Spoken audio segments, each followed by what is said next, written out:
is Jalen Rose. I'm David Jacoby. We are Jalen and Jacoby. Jalen, what is it that we do? We give the people what they want.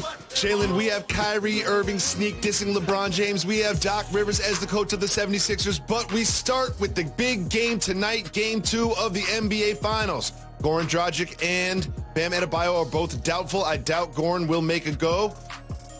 So, Jalen, as we look at Game 2 with a depleted Miami Heat, what did you see in Game 1 that you wanted to see change in Game 2?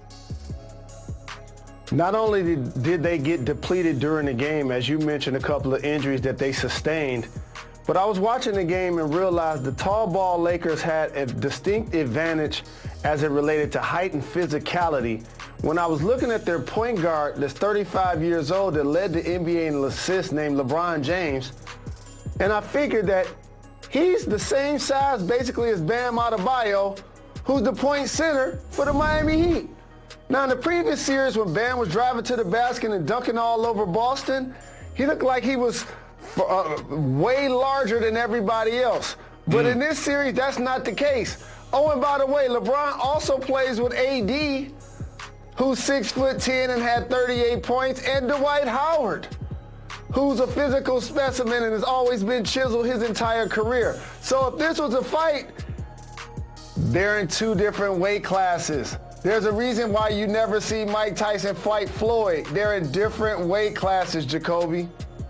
That's a really good point. And using a boxing analogy, when you look at the tail of the tape, when you size up Bam Adebayo, who is the center for the Heat, and LeBron James, they're exactly the same size, Jalen. Look at those numbers. They're the exact same size. And I was watching this game, and listen, I think Eric Spoelstra has proven himself to be one of the top, if not the top coach in the NBA. But I was watching some of the lineups he put out there, and I was like, what is Eric Spoelstra doing? Look at this one image from Game 1. This one singular image really tells the story about the difference in size between these two teams. Anthony Davis with a wide open layup. Look at that. That is Crowder is the biggest person on the floor for the Heat. Solomon Hill's trying to check LeBron. Iguodala is getting pushed around by AD. Like, this is a thing. When it comes down to something that you said to me earlier, it helps when you're bigger when you play basketball. It just helps. It just really helps to be closer to the basket when you play the game of basketball. We can talk about all the X's and O's. We can break down how they play the pick and rolls and the zone defense. But at the end of the day, it's a lot easier to play the game of basketball when you are bigger and stronger than the other team. And that is what we saw in Game 1. Jalen, what sort of tweaks do you expect Eric Spoelstra to do to try to combat this in Game 2? Here's a tweak that the Miami Heat can do. Besides Kendrick Nunn, he's going to get quality minutes, and I think he'll be a different maker for Goran Dragic. But they need some help inside. So let's go back into the Wade machine, time machine, and bring back Shaq when they won a championship, along with Alonzo Mourning, Chris Bosh, a member of the Big Three. That's the interior support they're going to need if they're going to find a way to win this series. Jalen, I'm not going to say it's impossible for the Miami Heat to win this series. Oh, wait, I am going to say it. If Goran Dragic doesn't play, it's impossible for the Miami Heat to win this series. Now, I predicted Lakers in 5. My question for you, and I can't even believe I'm asking this about the NBA Finals after one game. Can the Heat win another game in this series? Win a game in this series, I should say. I initially said Lakers in 6, and I hate this for the Miami Heat because they outperformed expectations. The Milwaukee Bucks should be here. Maybe the Celtics. The Sixers changed their coach. And all of a sudden they have a 35-year-old in Goran Dragic leading them to the NBA Finals and score. And so now we got to give the Lakers their props. They're playing against a wounded team, Jacoby. I hope the Miami Heat win the game. I'll anticipate that they will. Not many more. Well, Jalen, the Miami Heat had a lot of trouble stopping Anthony Davis, as a lot of teams in the NBA have had. He absolutely went off. What do you expect them to do to try to slow Anthony Davis? It's tough, Jacoby, because you want to zone up a little bit, but then all of a sudden they got great high-low game. Almost like Jawan and C. Webb used to be in Ann Arbor or with Washington. They're able to do that. And then also you can spray it to either side to the shooters. And props to Kentavious Caldwell-Pope, because people always box score watch, and when they see somebody win the championship, just assume that they just ran through the entire league. They were down 13 in the first quarter. He scored 10 points. They needed all of them for them to stay into that game and then gain momentum and then take over the way they ultimately ended up doing. Yes, it was a really good sign for the Lakers that Frank Vogel stuck to the rotation, took out LeBron when he always takes out LeBron, even though they were down 13. Then that unit without LeBron was actually the unit that started that huge run that the Lakers went on. Now, Jalen, you mentioned this earlier, but while we are in the midst of an NBA Finals, we have huge NBA news outside of the two teams combating for the Larry O'Brien Trophy, and that is that Glenn Doc Rivers, recently relieved of his duties as head coach of the Clippers, is now the head coach of the 76ers. My question for you is this. With this coaching change, do you think there will also be dramatic roster change that goes with it? If hindsight is 2020, adding Doc to the Clippers started to box him out. Remember earlier in the year when he talked about load management, and it was kind of different from what Kawhi and them were instituting, and he had to kind of go back on it? And then you hear the rumbling that come out of their locker room, and unfortunately, Lou Will decided to get some wings when he left the bubble. Montrezl Harrell dealt with some personal issues in his family. And then bottom line, you got to put it on the coaching staff that they just didn't get it done. But he deserves another opportunity. And to get that opportunity in Philadelphia, a lot of people feel like that means you either trade Joel or you trade Ben Simmons. I do not agree. This tells me that Philadelphia ownership has decided they're going to try to purchase a championship. And I'm not mad at it. When you have 4 players making over $100 million, I mentioned the other two, Tobias Harris, and also Horford, usually that squad isn't going to go pay 5 years in top dollar for Doc Rivers.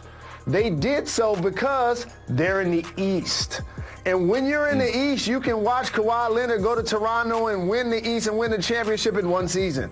You can watch Jimmy Butler leave Philadelphia and go to Miami and get to the finals in one season. So you have to figure with those talented players that Doc Rivers, from a coaching perspective, should be able to outmatch wits with Steve Nash of the Nets. Is he going to be able to stack up with Brad Stevens in Boston? So you start to look at the sidelines as well, and then you figure, oh, Brett Brown with the Bucks. Doc Rivers is a better coach than each of them. And so now when you think of it that way, it makes sense for them to try this roster with Doc and see if he can maximize it. Obviously, Coach Bud with the Bucks just made a mistake because Brett Brown is the coach that he's replacing in Philadelphia. But a lot of people look at Philadelphia and the way they got swept out of the bubble, and they think the problem is that Ben Simmons can't shoot, or that, Al Horford's getting paid too much in that contract. But here is the problem with the Philadelphia 76ers. Their best player gets tired. Their best player is not in game shape, and I've seen it so many times with Joel Embiid. His performance in the first half and the second half are so different. It's just a conditioning issue. Honestly, you can pay all those hundreds of millions of dollars to all those players. You can pay Doc Rivers whatever, $50 million, 5 years. Here's what you need to do. Get this dude a Peloton. Get this dude a treadmill. Put it in his apartment and put him on that thing. Like, that is the key to success. Let's not overthink this. You need your best player to be in shape and be able to perform in the fourth quarter. Like, we overthink everything. You need your best player to be able to have energy and to perform in the fourth quarter of games and to be in shape. But this is also why you bring in Doc as a relationship manager too, because you want those guys to be in one accord. And as their best players and perennial all-stars, they both have distinct flaws, and all players do, except if you're a couple of people like Michael Jordan. Joel Embiid, like you mentioned, his conditioning is the way he is because he has a consistent history of injury.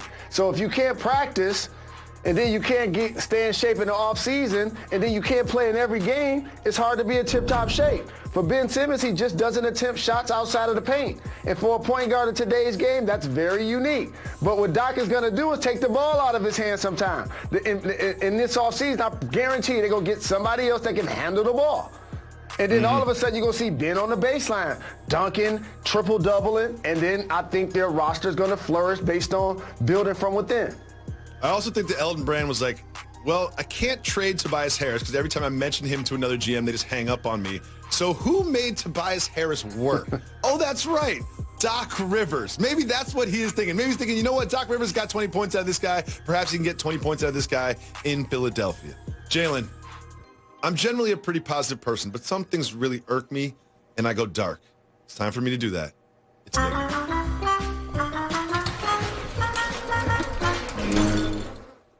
Jalen, you're rich. And I represent the common man. I'm a pretty basic person. I don't spend a lot of money on clothes. I'm not flashy. I'm not like you. I don't get expensive suits and wear jewelry and get my hair cut every 5 minutes. I'm just a regular guy, right? A blue-collar guy. That's why this bothered me so much. This has been released that the Larry O'Brien Trophy now has a bespoke custom Louis Vuitton travel case. This is just too much.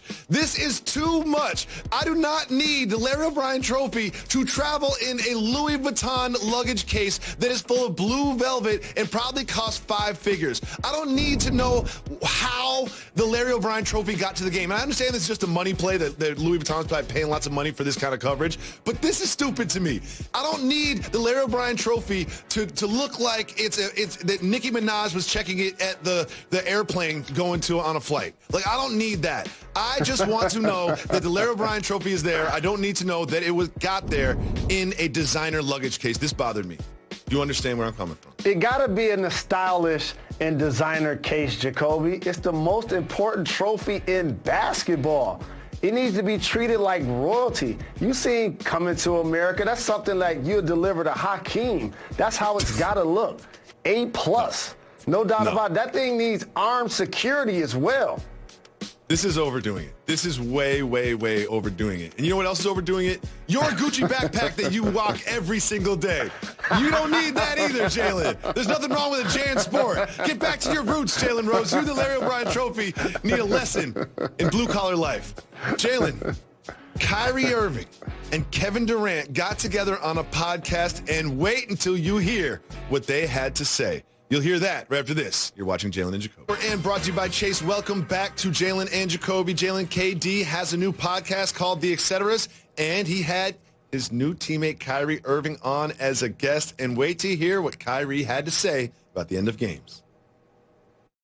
One thing I've always been comfortable with is, I felt like I was the best option on every team I played for, down the stretch. This is the first time in my career where I could look down and be like, that can make that shot too. Not that I didn't say I didn't have the trust in my teammates, but I felt like I was option. And now 10 seconds down, go ahead, K, get us a bucket. I don't care.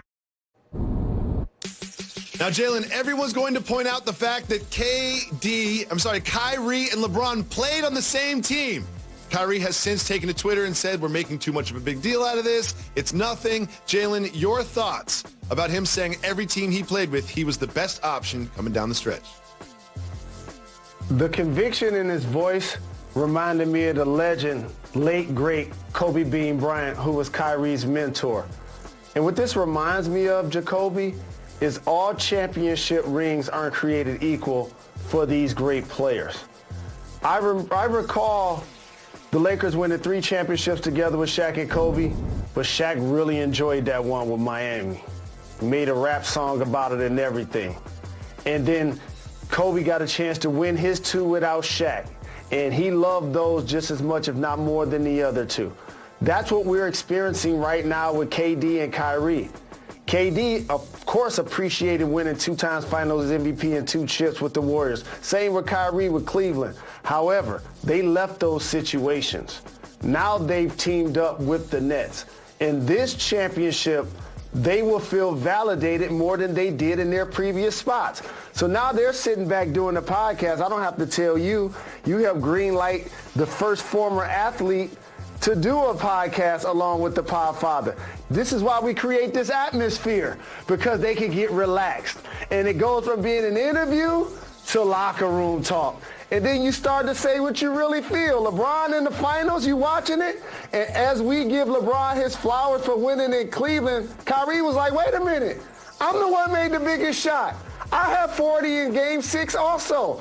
He's building himself up. KD's building themselves up to be in this position next year. So I like to call it competitive jealousy.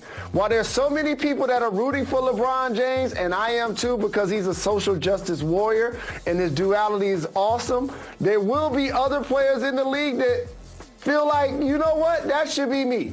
And that's what Kyrie's feeling right now. Let's see if the Nets can make it to the finals next year, because the East has been wide open the last couple of years.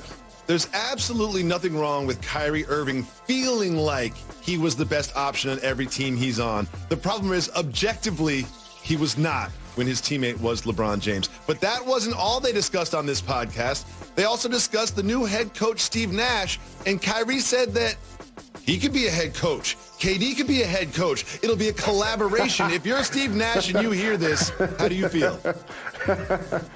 This is all about realistic expectations, because I'm sure the relationship that KD and Nash have was equal basketball minds, that one was in the front office and one was in uniform. When I saw KD on the floor doing his one-leg exercise and shooting jump shots, remember, I played with Steve. I knew exactly where he got that from. And so now with him coaching him and Kyrie, I'm pretty sure he wants them to feel elevated. He wants them to feel empowered, because he's a first-time head coach. He's a first-time head coach. So KD and Kyrie, who've achieved so much along with Steve Nash as a player, that's so much basketball intellect and NBA experience. They should be working as a collection. It shouldn't be teacher in front of class versus pupil. It should be a collaborative effort of what it's going to take to get us to the next level. Jalen, there's so much going on in the NBA that it almost doesn't feel like we have a huge week 4 in the NFL upon us. And one of the biggest games are the Cowboys, who are hosting the Browns, who actually have a better record than the Cowboys as we sit here right now. What do you expect from this matchup in the Big D? Here's what I expect. I remember when Deion went from the 49ers to the Cowboys, and all of a sudden they became Super Bowl champions. Now he's coaching at Jackson State, and I ordered my hat, and it literally just came like 30 minutes ago to shout the prime time. And he's not in the Cowboy Ring of Honor. Neither is Jimmy Johnson. And you know who else might not be? Dak Prescott. What does he mean, comparing him to Tony Romo? Like, did I hear those words get said? Like, that's unfair to Dak Prescott. But you know what? I got a job for Dak.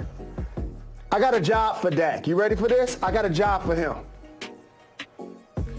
New Orleans Saints next year.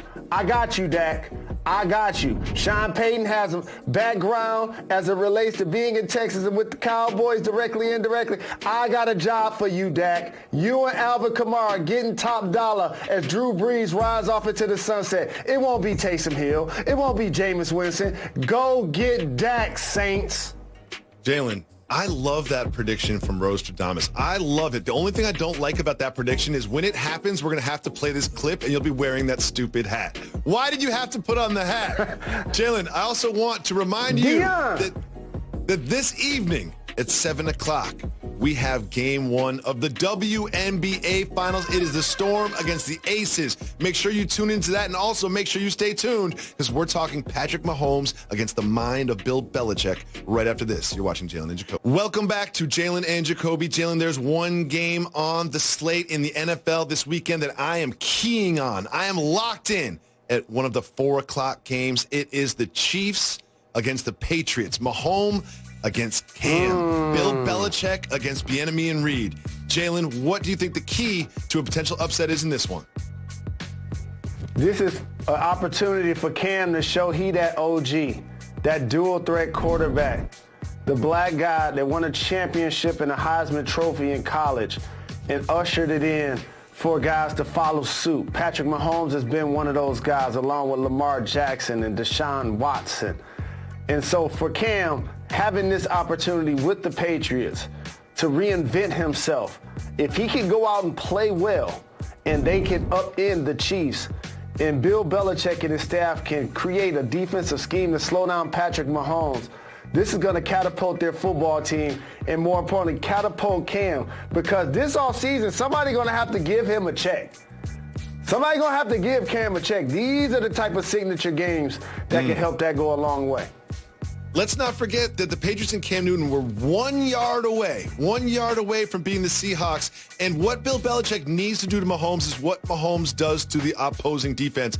They have so many different actions and fakes and counters. The defense is on their heels not knowing where they're coming from and what they're doing. That's exactly what Bill Belichick needs to dial up for Mahomes with different coverages, because we know what happens when you blitz Mahomes. It does not end well. Look forward to watching that and all of the other games in the NFL and the NBA Finals and the WNBA Finals. There'll be so much to discuss when we come back on Monday at 2 o'clock on ESPN. Make sure you subscribe to our podcast and rate and review it. We'll be back on Monday.